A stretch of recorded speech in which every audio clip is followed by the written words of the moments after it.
Right. So now we're going to do a stop thrust, but because, a stop thrust normally would be just extending and stabbing because your opponent has come ridiculously too close. And as much as the application is different to a normal thrust, the technique is not so much.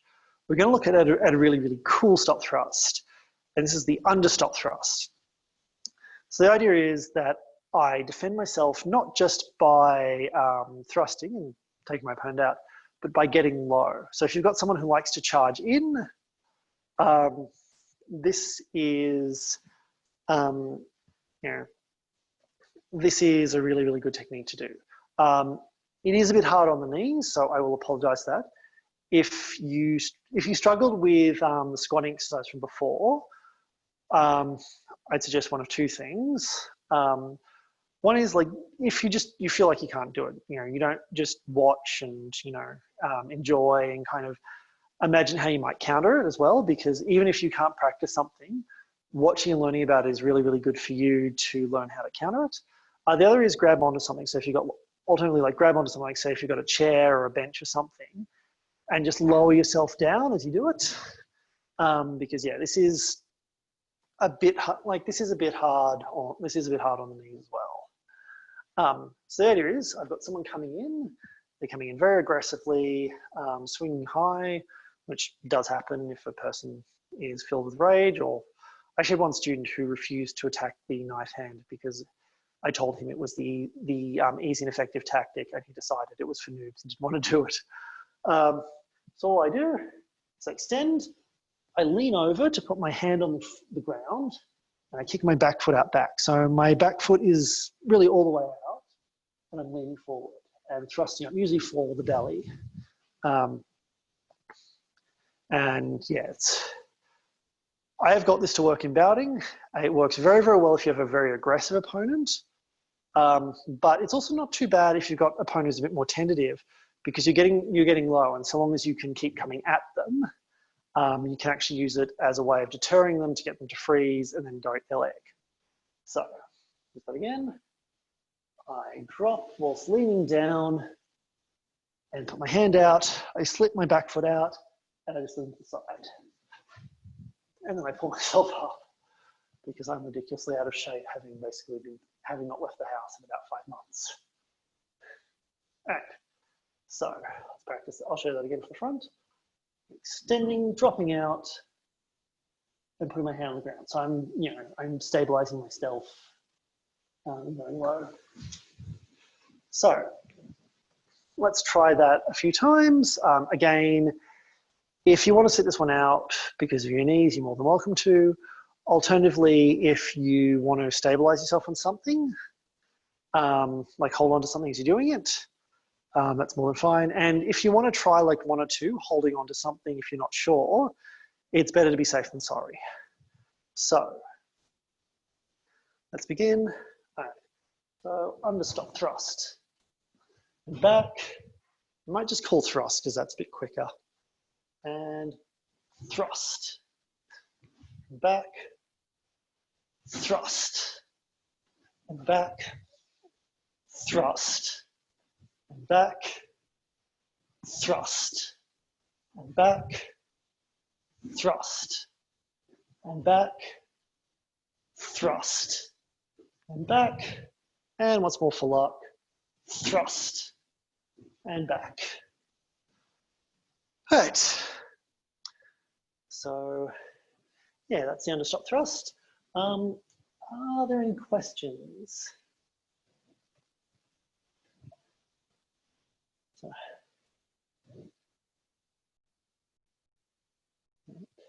I'll take that as a no.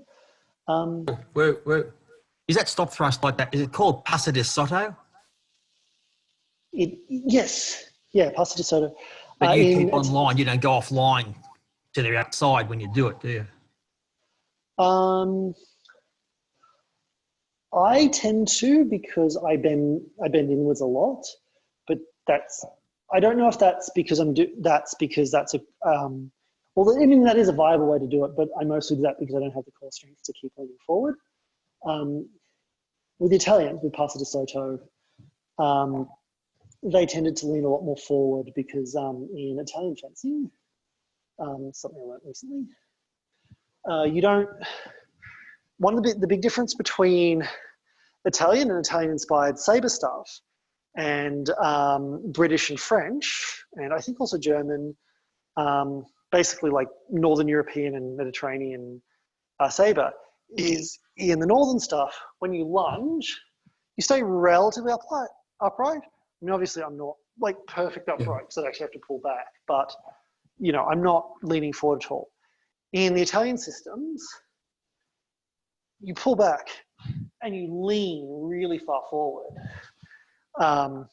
And yeah, like you're basically getting the longest range lunge you can, which means they're really, really good at leaning forward. But you know, to do it, to keep myself stable, I kind of have to lean in and counterweight with my bum, whereas they don't. Okay, so go back to Styles. He does the Passo de Sotto off to the outside line. In Cortata, he does to the inside line. Oh, yeah. So he doesn't stay on the direct line. He's at 45 roughly each way, opposed to the attack.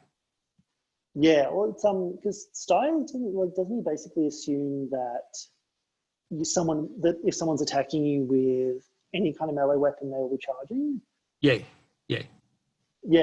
It's almost the same technique. He's just at a 45 going to the outside line. That's all.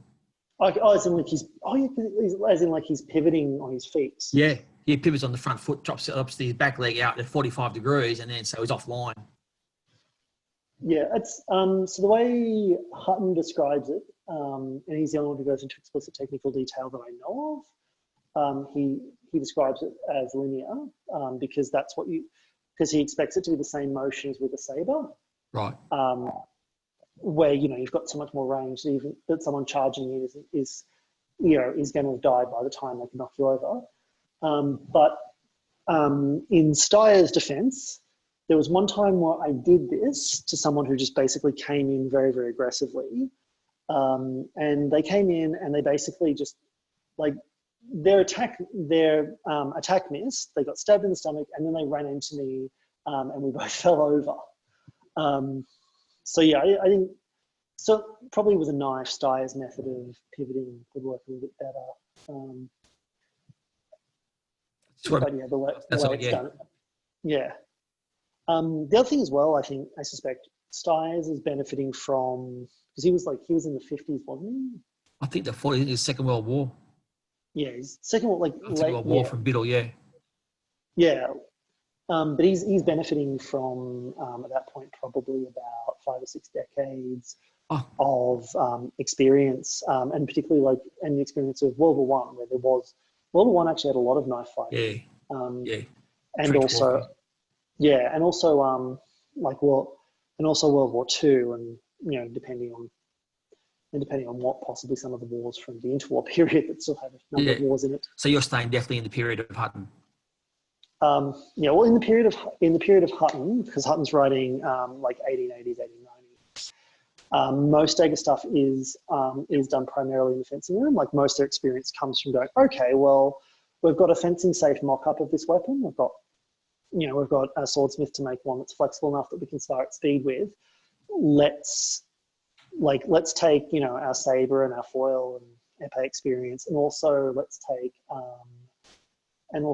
the knowledge we get from reading Renaissance era sources like Barroso, and see what happens.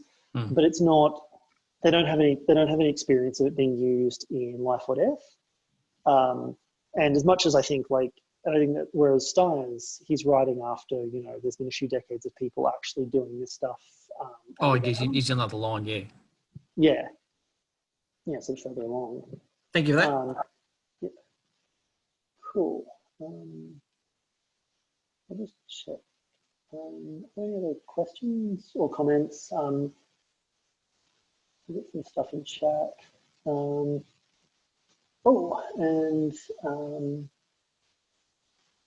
So Nkirok has kindly linked us to a picture of what I assume is Hutton Thunder Thrust, which is excellent because I think it's a really cool technique. The one thing I will mention that didn't include in this lesson because I didn't know how to teach it solo was grips. Basically, grappling is kind of a really important skill in knife because the only way you can be properly safe in your attacks is if you grab the other person's, or you've got control of the other person's knife.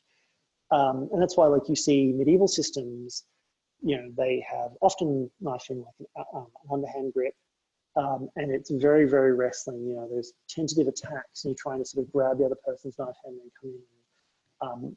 Not necessarily, the techniques show stab them, but historically, probably what you would have done is just get your knife close enough, or get your knife close enough to threaten them and then ransom them for large amounts of money, because medieval warfare was kind of like that. The only problem is I don't really know how to teach grips because it's anything wrestling is very, very touch and context specific. And just like getting people grabbing in the air is not particularly conducive to learning it. So that's something you all are going to have to come to classes for, or like start a training group for, to practice. I'm sorry. Yeah. I like for your own mind for that, but yeah. Oh yeah, that's good. Yeah, that's actually, it's the other thing that I was going to say in the intro and completely forgot. There are two types of knife fighting. There's this dueling, the sort which is kind of more ideal, which is what you see a lot of in the 19th century, where both people have knives drawn, they're squared off, but they're both very concerned for their life, so they're going to be quite cautious about attacking. Like there's a threat there, and that's why with a lot of the knife duels you hear about, we do have a number of records of knife duels. A lot of the time people get slashed on like the knife hand or on the leg, or if they were particularly unlucky or unskilled, on the face. But it was mostly the wound.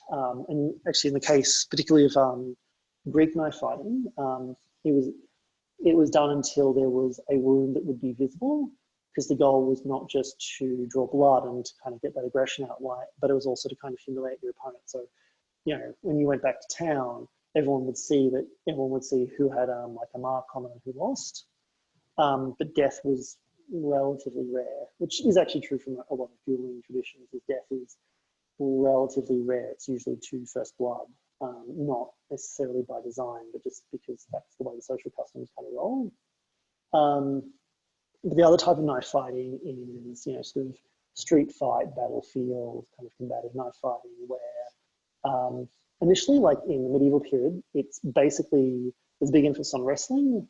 And to learn that kind of knife fighting, you really need to learn how to wrestle as well.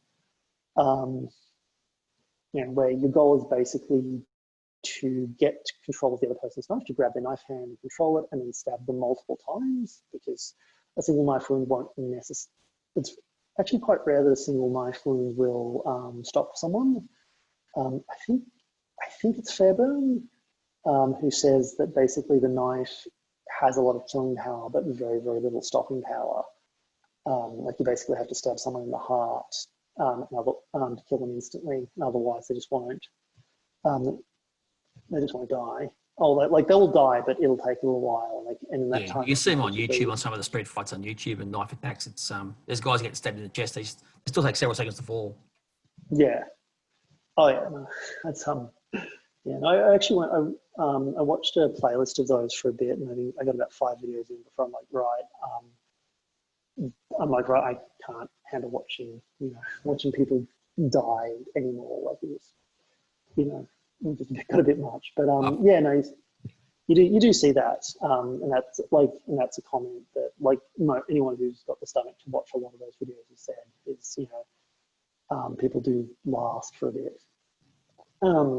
So yeah, you kind of grapple, or in the case of Styres, what you do is you basically move very quickly to an angle where you can land an attack, but are otherwise completely safe.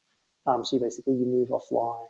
And if you see this, one of the other manuals you see a lot of this in, interesting enough, is Manual del Barretero, which is a Spanish knife manual by a guy. He wasn't a knife fighter, he wasn't a martial arts at all. What he was is a chronicler. So he's he was landed gentry, so he didn't actually have to work for a living. So what he did with his time, he'd just go and he'd just learn everything he could about a thing and then write a book about it.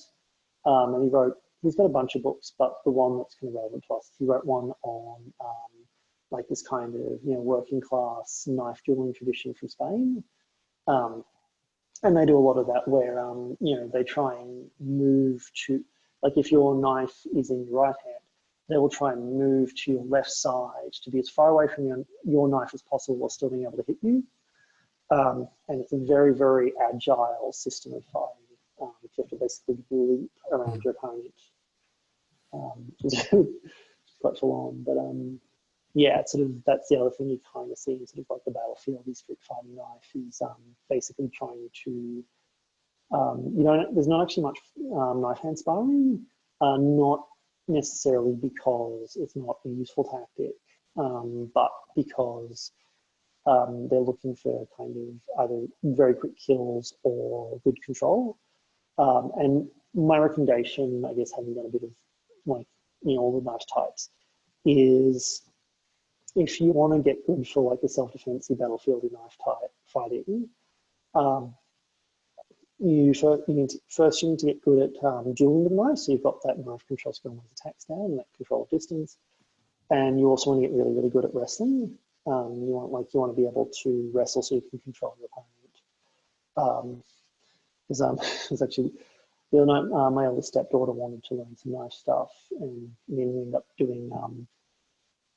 doing knife defense. And so what would happen each time is I would throw progressively faster attacks so that she got practice defending like a knife attack with more and more speed, and then we'd end up wrestling over the knife. And in the same way, I'd put up progressively more and more resistance until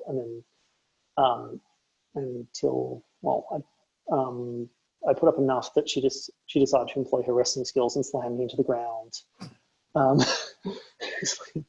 My eldest is insanely strong.